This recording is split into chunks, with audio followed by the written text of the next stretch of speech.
మనకు నిత్యము మేలు కలుగుటకై యెహోవా ఈ కట్టడలన్నిటినీ గైకొనవలెనని మనకు ఆజ్ఞాపించెను.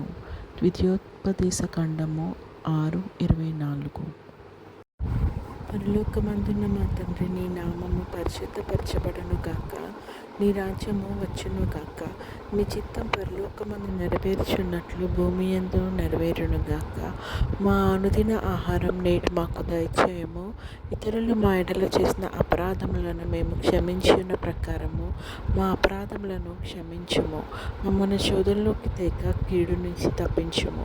ఎందుకనగా రాజ్యము, శక్తియు, మహిమ నిరంతరం నీవై ఉన్నాయి తండ్రి. ఆమేన్. యెహోవా నిన్ను ఆశీర్వదించి నిన్ను కాపాడును గాక. యెహోవా నీకు తన సన్నిధిని ప్రకాశింపచేసి నిన్ను కరుణించును గాక. యెహోవా నీ మీద తన సన్నిధి కాంతి ఉదయింపచేసి నీకు సమాధానం కలుగజేయును గాక. ఆమేన్.